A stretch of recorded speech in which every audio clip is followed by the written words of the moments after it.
Uma boa noite, gente! Uma grande boa noite! Sejam todas bem-vindas, sejam todos muito bem-vindos para mais um Bora Ler a Bíblia nesta segunda-feira à noite, 8h30 da manhã, dia 11 de abril, onde nós vamos ler e estudar Êxodo capítulo 38. Êxodo 38, um capítulo curto, um capítulo aí continuando a construção do tabernáculo. Então já vão abrindo as Bíblias de vocês em Êxodo 38. Prometo que será uma leitura rápida. Elas vêm mantendo as mesmas características dos capítulos anteriores até o final do nosso livro agora aqui de Êxodo. Será nessa pegada, será na pegada dos detalhamentos da construção do tabernáculo. Beleza? Então vamos fazer uma oração e pedir a presença do Espírito Santo e aí fazemos a leitura. Oremos. Pai amado e querido, a Ti todo louvor, a Ti toda honra, a Ti toda glória. Agradecemos, Pai, por tantas bênçãos, agradecemos por esse dia, por essa segunda-feira, quase chegando ao fim. Agradecemos pelas bênçãos já concedidas durante esse dia. E agora, Pai, queremos pedir que o Senhor esteja conosco durante a leitura da Tua Palavra. Essa bênção que o Senhor nos proporciona de podermos estudar mesmo à distância, podermos repartir o pão. E queremos agora, Pai, convidar o Teu Santo Espírito para estar conosco. Que durante a nossa leitura, que o Espírito Santo possa preencher nossos corações, nos dando a sabedoria e o entendimento que nós precisamos entender. Seja com todos aqui que estão acompanhando ao vivo e também os que estão acompanhando a gravação. Pai, tudo isso te pedimos e agradecemos por amor de Seu santo e maravilhoso nome, Pai. Amém. Tudo bem, gente? Êxodo capítulo 38, retomando assim, ó, o último capítulo, né? Nós vimos a fabricação da Arca da Aliança, da mesa e os utensílios, e do candelabro de ouro e do altar de incenso. Lembrando aí que esses eram os móveis que compunham ali o tabernáculo. Então a gente está vendo aí a construção, pouco a pouco, dos móveis do tabernáculo. Então hoje, para concluir aí, vamos agora ver o altar dos holocaustos, ou seja, o altar onde era oferecido o sacrifício queimado, o pátio externo, que existe um pátio externo do tabernáculo, e também a quantidade de materiais arrecadados para a construção do tabernáculo. Então vamos lá. Capítulo 38, verso 1, na minha Bíblia, que está na Nova Versão Internacional, começa assim. Fez um altar de madeira de acácia para os holocaustos, com 1,35 m de altura. Era quadrado com 2,20 m e 5 centímetros de cada lado, e fez uma ponta em forma de chifre e em cada um dos 4 cantos, formando uma só peça com o altar, o qual revestiu de bronze. De bronze fez todos os seus utensílios, os recipientes para recolher cinzas, as pás, as bacias de aspersão, os garfos para a carne e os braseiros. Basicamente, né, o grande altar de holocaustos era uma grande churrasqueira. Você vê que vai ter até grade, olha só. Verso 4, fez uma grelha de bronze para o altar em forma de rede, abaixo da sua beirada, à meia altura do altar. Fundiu 4 argolas de bronze para sustentar as varas nos 4 cantos da grelha de bronze. Fez as varas de madeira de acácia, revestiu-as de bronze e colocou-as nas argolas, nos 2 lados do altar, para que pudessem carregar. O altar era oco, feito de tábuas. Fez a bacia de bronze e a sua base com os espelhos das mulheres que serviam à entrada da tenda do encontro. Então aqui primeiro vimos aqui a construção então do móvel onde seria oferecido sacrifícios diários, 2 vezes por dia, um de manhã e o outro ao entardecer. Agora o pátio, agora as medidas do pátio, as medidas externas ali do pátio. Fez também o pátio, verso 9. O lado sul tinha 45 metros de comprimento e cortinas externas de linho fino trançado, com 20 colunas e 20 bases de bronze com ganchos e ligaduras de prata nas colunas. O lado norte também tinha 45 metros de comprimento, com 20 colunas e 20 bases de bronze. Os ganchos e as ligaduras das colunas eram de prata. O lado ocidental, com suas cortinas externas, tinha 22 metros e meio de largura, com 10 colunas e 10 bases com ganchos e ligaduras de prata nas colunas. O lado oriental, que dá para a nascente, também tinha 22 metros e meio de largura. Então era um retângulo, 45 metros por 22 metros e meio. As laterais tinham 45 metros, a parte da frente e a parte de trás tinham 22 metros e meio de largura. Verso 13. O lado oriental, que dá para a nascente do sol, também tinha 22 metros e meio de largura. Havia cortinas de 6 metros e 75 centímetros de comprimento num dos lados da entrada, com 3 colunas e 3 bases, e cortinas de 6 metros e 75 centímetros de comprimento no outro lado da entrada do pátio, também com 3 colunas e 3 bases. Todas as cortinas ao redor do pátio eram feitas de linho fino trançado. As bases das colunas eram de bronze. Os ganchos e as ligaduras de colunas eram de prata e o topo das colunas também eram revestidos de prata. De modo que todas as colunas do pátio tinham ligaduras de prata. Na entrada do pátio havia uma cortina de linho fino trançado e de fios de tecido azul, roxo e vermelho, obra de bordador. Tinha 9 metros de comprimento e, à semelhança das cortinas do pátio, tinha 2 metros e 25 centímetros de altura, com 4 colunas e 4 bases de bronze. Seus ganchos e ligaduras eram de prata, e o topo das colunas também era revestido de prata. Todas as estacas da tenda do tabernáculo e do pátio que o rodeava eram de bronze. Cara, imagina, todos esses materiais que eles usaram aqui para construir, não foi pouco material não. Vocês vão ver agora a quantidade de materiais que foram necessários para construir tudo isso, porque tudo era revestido ou de ouro, ou de prata, ou de bronze, revestido. Então era tudo de metal, era tudo muito ali pesado. Agora vamos ver o material para a construção.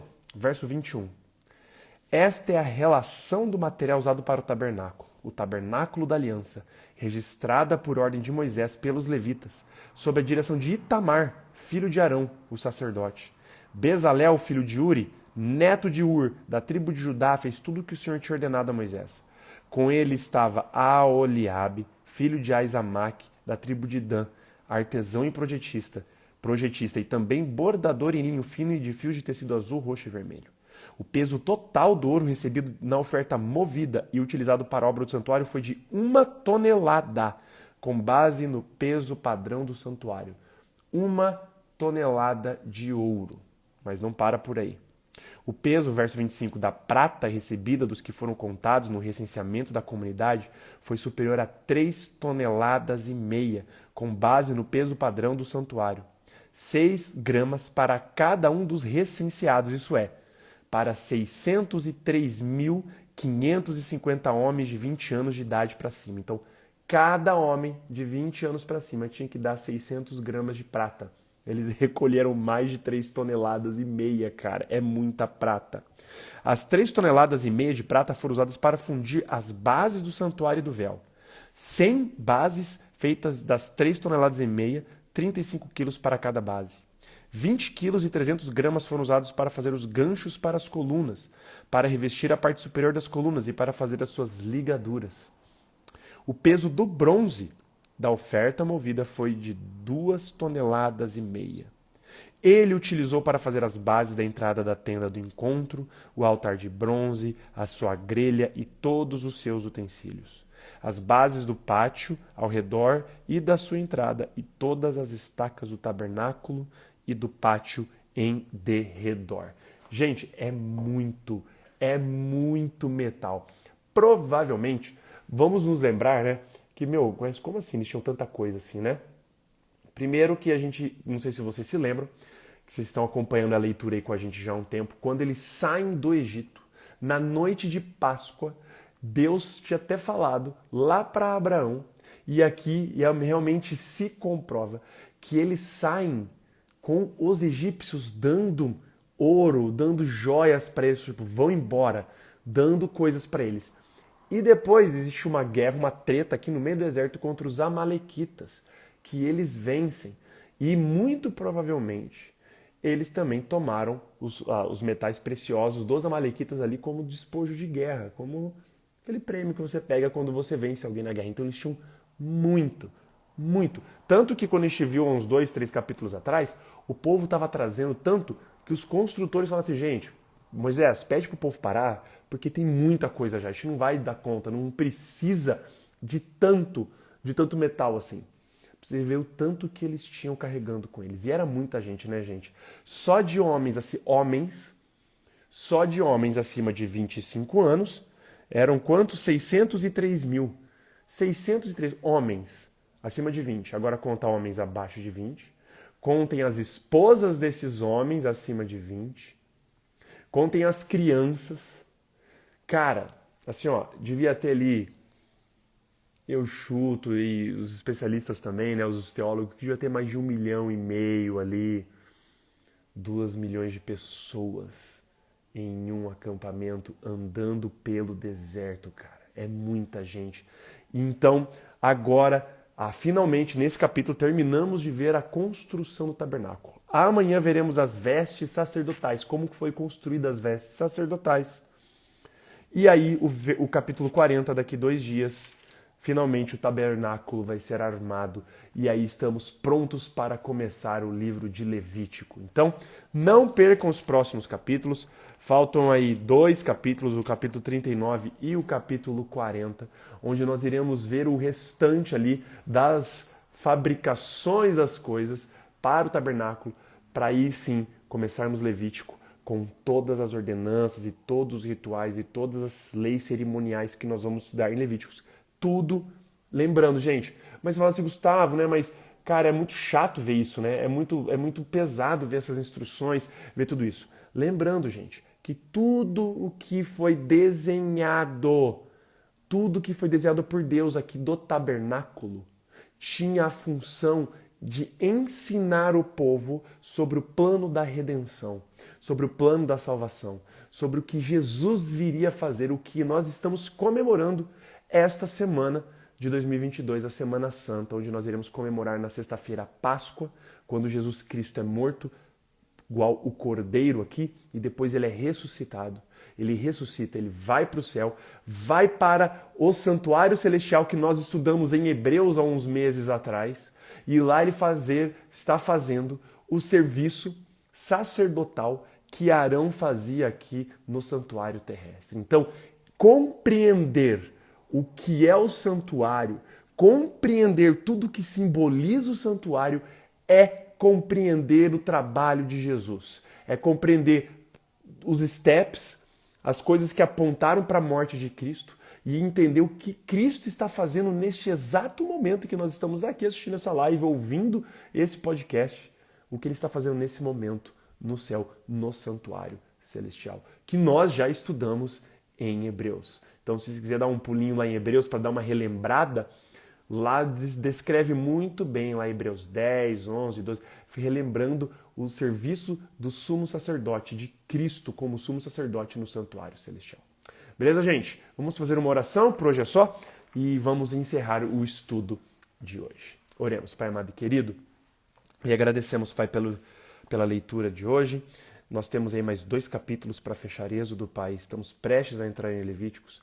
Os últimos 2 capítulos vai mostrar a fabricação das roupas sacerdotais, da armação finalmente do tabernáculo, e aí entraremos em Levítico, Pai, para ver tudo o que significa, as simbologias, as leis, E, Pai, desde já oramos para que o Senhor esteja conosco, não somente nas próximas leituras aqui de Êxodo, mas também na leitura de Levítico, Pai, que às vezes pode ser uma leitura complicada, uma leitura confusa, uma leitura que às vezes a gente não vê sentido, mas por favor, invita o Santo Espírito, Pai, para já preparando os nossos corações, para que a gente possa ler e que a gente possa estar de coração aberto para tentar entender, ao menos um pouco, o que o Senhor escreveu aqui através dos seus profetas, para que a gente possa entender um pouquinho mais o plano da redenção e o seu trabalho aí no céu, Pai, no santuário celestial. Quero que o Senhor seja com todos aqui que estão acompanhando o Bora Ler a Bíblia ao vivo, seja com suas famílias aqui representadas, dê a todos uma ótima noite de descanso, assim também para os que estão acompanhando a gravação, não importa se eles estão ouvindo isso de dia, de noite, dê a todos eles a bênção, a paz e a tranquilidade que só o Senhor pode conceder, Pai.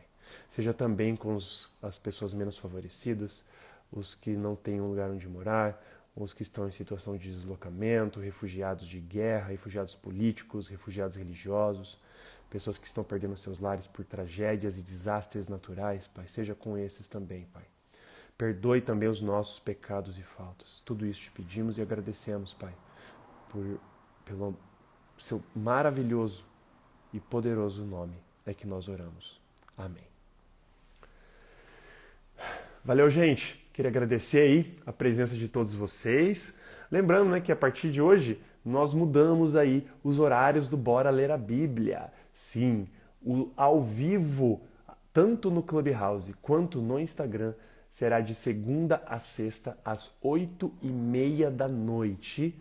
Sábados, domingos e feriados às 8h30 da manhã. Então mudamos aí os horários dos 5 dias úteis aí da semana, mas mantivemos aí os sábados, domingos e feriados com os mesmos horários pela manhã, para você não ter confusão e você quiser acompanhar o nosso ao vivo. Caso você perca o ao vivo, nós temos o nosso canal no YouTube e o nosso podcast no Spotify para você não perder nenhum capítulo.